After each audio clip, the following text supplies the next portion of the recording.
Welcome to one and all. We're back in the car for episode 239 of the Confessions of a Not So Dangerous Mind podcast. I'd like to thank you all for spending some of this Monday morning drive with me here in New York. Once again, we're going to skip past all that promotional jazz and get right to the guts of the episode. This will be the 19th entry in our ongoing series of guilty pleasure movies. And today's movie is a bit of an outlier in that it's a superhero film. It's not even among my top 10 favorite superhero films. It was trashed by critics, mostly disliked by mainstream audiences, and its star is not really even a fan of the movie. And yet, I've seen it 7 or 8 times, and while I can sit there pointing out the inaccuracies, plot holes, absurd turns of plot, idiot character behavior, all of that, I still find the movie to be super entertaining thanks to its star. The film was a summer 2011 release, and if you just look at the overall worldwide box office take, the raw numbers would say it probably made enough to justify a follow-up. And it could have been similar to what happened with Fantastic Four, the first iteration of Fantastic Four, the Chris Evans, Ian Grufford, Jessica Alba version, where the sequel was way better than the original. The first Fantastic Four is garbage. Rise of the Silver Surfer has a certain gravitas, and I think Rise of the Silver Surfer is at least a decent movie. But the film I'm talking about today, which never got the sequel that I think probably would have been better than the original, is Green Lantern. And Ryan Reynolds, almost everybody in the business adores Ryan Reynolds. Even that recent seeming issue that he had and settled with Dwayne Johnson, Ryan came out looking pretty good. That for someone who has the reputation of, kind of being a mensch, to use a great Yiddish word, that if he thinks that there's stuff going on a movie set that is not okay, he's going to call it when he sees it. He's not going to just swallow his tongue. And that story with The Rock, or Dwayne Johnson, was that Dwayne was showing up to set late, and Ryan was looking out for the crew, and it didn't like the fact that this was happening. So they didn't have a fight. I mean, come on, Ryan is in great shape, right? But he's half the size. But he made his point known, and the guys settled it, and there were no further problems. But it seems like the kind of guy that Ryan Reynolds is. He has the sense of fun, but he's also going to call BS when he sees it. And his estimation is that Green Lantern should have been better. Now, I would agree with that too. But purely as an entertaining film where you can kind of hoot and holler at the more idiotic moments, I think the movie works. And it is a film that I can always watch. It's on that list of kind of comfort movies where just put it on, fire it up at any given time, and I'm going to have it's a very pleasant way to pass 2 hours. So I didn't read the comics. I never read a single Green Lantern comic.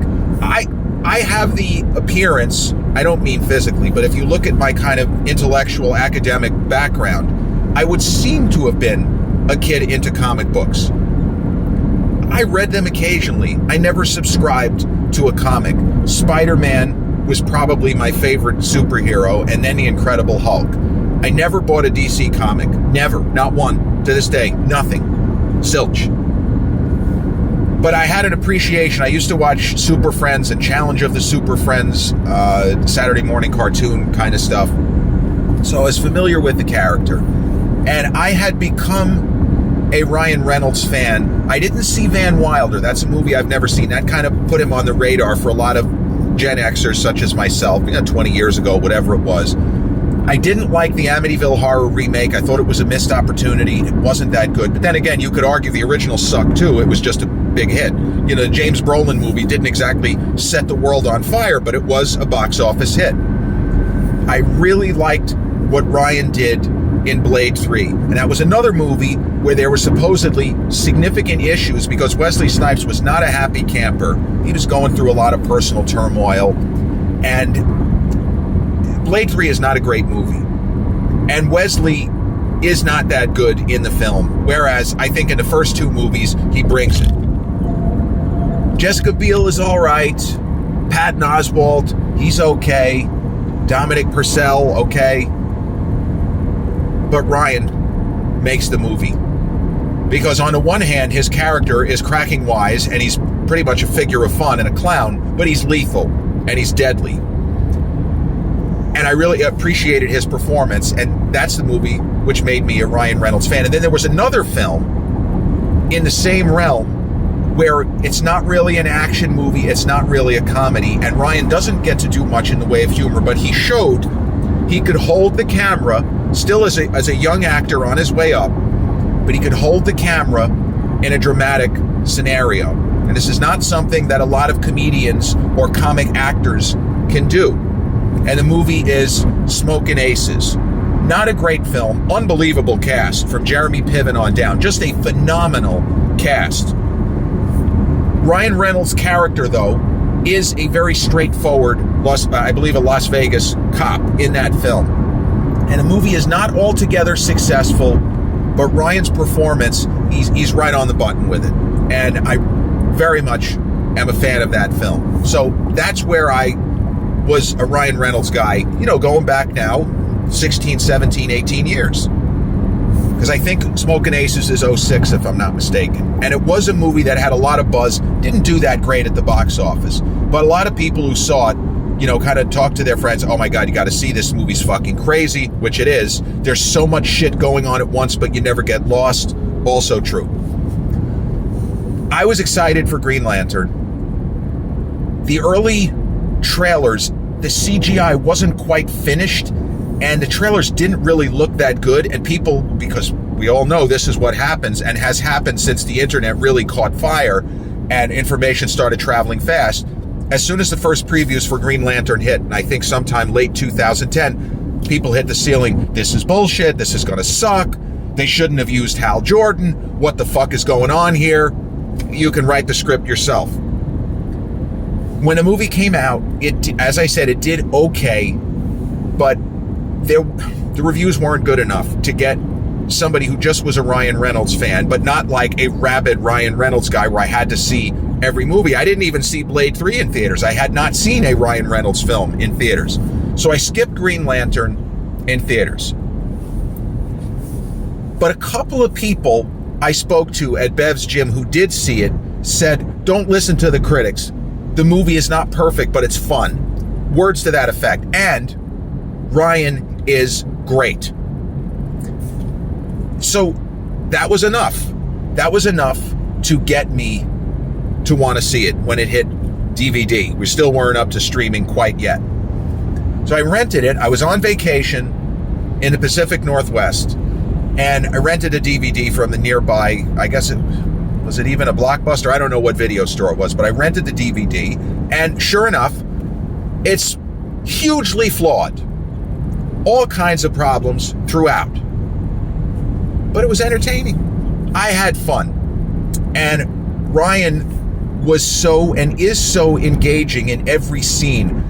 I mean, I agree with his general points in the movie, but if he takes a shot at himself, and not even in a self-deprecating way, more of if he's saying, God, I sucked in it. No, he didn't. And no, he doesn't. He is, not surprisingly, the best thing about the movie. He is present in every scene. There are moments where he winks, more or less winking at the audience. But then there are stretches, particularly in the latter half, where he is taking the material seriously, and he is not laughing and giggling and winking at the audience. And those moments where there is genuine tension and fright and fear and overcoming that, he sells it. But it is a guilty pleasure movie, because I would never argue that this is a good film. It isn't a good film, but it works. And for me, there are some really great action sequences, preposterous though they may be, but some great action sequences. And one thing that I hadn't really considered, because I'm not a comic book, I wasn't a comic book kid, and I'm not a comic book aficionado in any event. It's not like I picked it up late and now I'm into it. No, I just wasn't. But Green Lantern, DC, and Doctor Strange, MCU, they have a lot of parallels. Doctor Strange is a conjurer. He is essentially a sorcerer. Well, what Green Lantern can do with his magic, decoder ring or whatever you want to call it, he's pretty much doing the same thing. He is also a conjurer. And then you get into concepts of, well, who's more powerful? And it's kind of hard to quantify these things, but the amount of times that Doctor Strange gets the shit beat out of him, either in hand-to-hand or just in general, it almost seems like a fully powered and fully in control of everything that ring can do, Green Lantern, I think he's more powerful than Doctor Strange. And so it doesn't really have anything to do with anything, but I hadn't considered that those two characters had so much in common because, well, one guy is a conjurer and the other guy has a ring which conjures. So, great word, right? Conjure. The Conjuring. The supporting actors in the movie, and this is where you sometimes run into trouble in a superhero film whose sole purpose is to get fannies into seats and to get people excited, edge of their seat while they're munching on their popcorn or their nonpareils or whatever the case might be. Tim Robbins, who everyone loves in Shawshank, a tremendous talent, a terrific writer, a great filmmaker, a Dead Man Walking. What an amazing, depressing, but an amazing movie that's now almost 3 decades old, where Tim put his personal philosophies on a very serious subject of the death penalty, which has been debated for decades and will always be debated. And Tim Robbins personally is opposed to the death penalty. But in the world of the movie, he directs the film right down the middle. He gives, if you want to use the word ammunition, no pun intended, but people who are in favor of the death penalty have a lot to take from the movie Dead Man Walking, and people who are opposed to it have a lot to take. And regardless of what we might think of Tim Robbins, some of the lousy movies maybe he made and some comments he's made over there,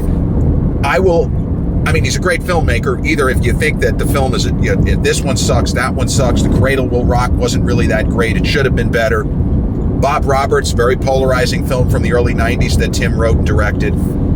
But the way that he played Dead Man Walking right down the middle, on top of the fact that Shawshank Redemption is how many people do we know where it's one of their favorite films?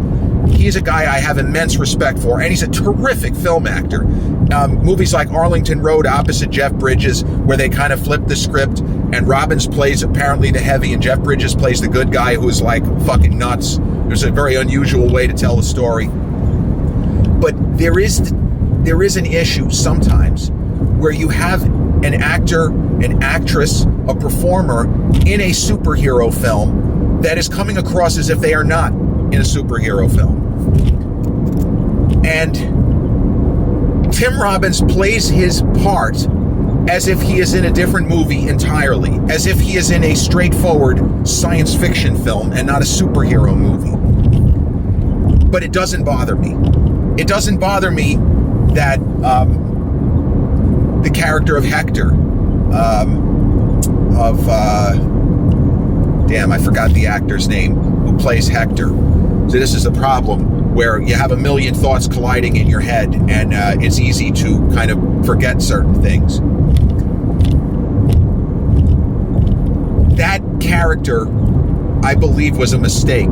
Even though what ends up happening, because Hector is more or less, he's not even the primary villain. The primary villain is a horrendous entity called Parallax. It's almost like a Galactus type character, again, if you want to talk about the MCU. The character of Hector was not thought out correctly for this movie. It doesn't work. It just doesn't work.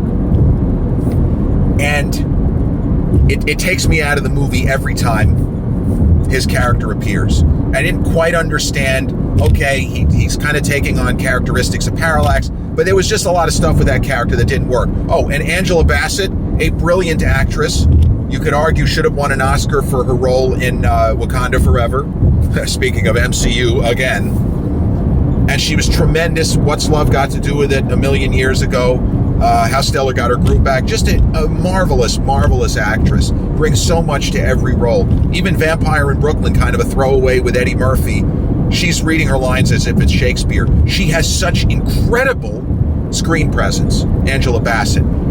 She plays her role in this movie as if she is not in a comic book film. She's playing it as if it is Shakespeare in the Park or a Shakespearean drama. She is reading her lines with such solemnity. It's a performance style. It also doesn't take away from the movie.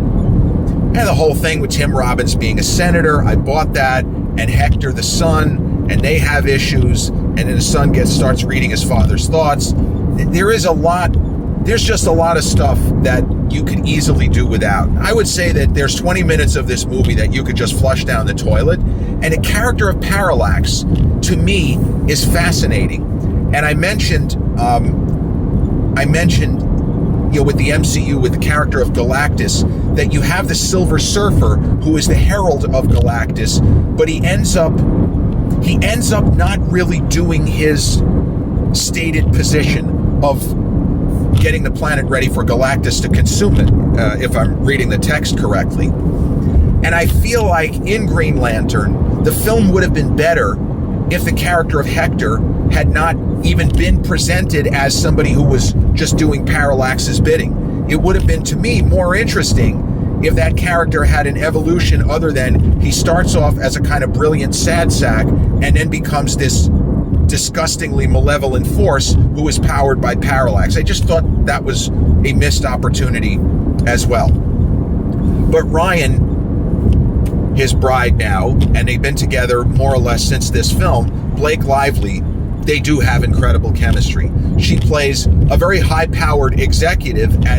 for a defense contractor, and she has had, a relationship, quote unquote, with Ryan's character, and there's a lot of static between them. Like, they had been in a relationship, and he's a brilliant pilot, Hal Jordan. He just keeps fucking up, but the chemistry between them is palpable. And there are times in movies where, let's just say, an actor or an actress don't really seem to have any chemistry, where there's just nothing going on. And then there are times actor and actress hate each other and have hated each other, and it works. But they are very good on screen together. There is an ease to the rapport between them, even though they didn't necessarily know each other that well 14 years ago. It seems like they do. And they are believable as a former couple where maybe it'll rekindle, maybe it won't. But the movie has every scene with the two of them works. Even if, again, some of the mechanics of plot have you sort of scratching your head in wonderment. I really like the scenes of, was it Mark Strong, who usually plays a heavy? He plays the head of the Green Lantern Corps. I forgot the name of the character. He doesn't really have all that much to do, but he's a distinctive actor. They have a great voice. There are just some people who have screen presence, and he has really good screen presence. The scenes where Green Lantern has gotten his powers but does not know how to control them yet, and he's put through, it's your typical series of training exercises. We've seen it in movies from Armageddon to Space Cowboys on down. Even Spies Like Us, another guilty pleasure movie with Dan Aykroyd and Chevy Chase. But those scenes with the late great Michael Clark Duncan voicing a character called Balrog, gold, absolute gold. And the transformation of Hal Jordan from this kind of smart alecky, devil-may-care, skating through life, doing the minimum, brilliant pilot, relying on his talent and his charm and charisma, to somebody that actually does give a shit and does care and does want to make a difference. Ryan, he plays it really well, and he sells it. He made me believe that his character is not the same schmuck that he was at the beginning, or even that he's less of a schmuck towards the end. He comes across as a stereotypical layabout guy who has unbelievable talent and potential and is not maximizing it. And by the end of the film, he is. And the movie does not skip steps with his character, because there are moments in the middle sections where he starts to harness his powers, but we get the idea that he really doesn't give a shit. Or he's not willing to risk his own neck. He's not willing to face down the ultimate fear in parallax, which could cost him his life. But then we see that his fortitude, his strength of will, his resolve is strong enough to fight parallax toe to toe. And does he win? Does he lose? Does he draw? But if he's going to go down, he's going to go down fighting for what's right. He's not going to go down giving minimal effort. So I guess from the broad perspective, the idea is that the specifics of plot don't really work in this movie. There are a lot of moments in the film where we're sort of scratching our head, or someone like me is saying, this scene should have been better. This could have been played better. It could have been written better. This character doesn't work at all, whatever it might be. But the overall concept of the story works. This is a guy who can do more and be more, and he kind of needs a comeuppance. And he gets an unusual comeuppance in the form of unbelievable superpowers and an opportunity to save Earth, save his world. And the plea that he makes to the Green Lantern Corps, again, Ryan is not playing to the audience in these scenes. He is fully committed to the role. And like I said, he could take shots at himself if he wants. But this film is one of his more well-rounded and impressive performances, because he does get to craft a character with 3 dimensions. And there have been plenty of movies like Six Underground and other films in his filmography where he doesn't really get the opportunity to do that, where he simply plays, when we say plays Ryan Reynolds, it's almost like Cary Grant. But a film like Red Notice, he's doing Ryan Reynolds shtick, where he's not taking it seriously and he's just winking at the audience throughout. And Red Notice was atrocious. Gal Gadot is amazing, and I am a Dwayne Johnson fan. I like Black Adam. I thought Black Adam was terrific, and a lot of people thought it was horrendous. What are you going to do? But Green Lantern, if you haven't seen it, if you've read the bad reviews, or if you're like, well, I won't waste my time with it, I urge you to reconsider and give it a shot. If it's free on certain apps. I know that it was on Max for quite some time. It's been free with Prime. It's been on Tubi. I know it was on Peacock at one point. So you can probably find it on various, streaming services. But I am saying, in my opinion, it is well worth your time. It is a fun way to spend an hour and 45 minutes with a likable actor getting laughs. He has his moments that are very funny, but ultimately showing a bit more of a serious side than people expected. And maybe that was part of the reason why it turned audiences off. We'll never know, and we're never going to get the sequel that I feel like this film deserved and would have benefited from, in the same way that Fantastic Four: Rise of the Silver Surfer is legitimately a good superhero movie, whereas the first one is just a piece of crap. Green Lantern came out, I believe, in June of 2011, grossed well over $200 million here in the States and a lot more overseas. It just didn't make enough in the estimation of the studio to justify a sequel. Sad, we will never get it. But Green Lantern, the 19th entry in our continuing series of guilty pleasure movies. This has been episode 239 of the Confessions of a Not So Dangerous Mind podcast. I'd like to thank you all for spending some of your Monday morning, July 8th, here with me in New York. If you check out this episode on the YouTube channel, haven't done so already, please click like, subscribe, comment, share, turn on those notifications. Or if you catch this episode on the audio platform such as Spotify or iTunes, same general rule applies. Click like, subscribe, share, and turn on those notifications. I'll be back with episode 240 real soon. Till then, peace.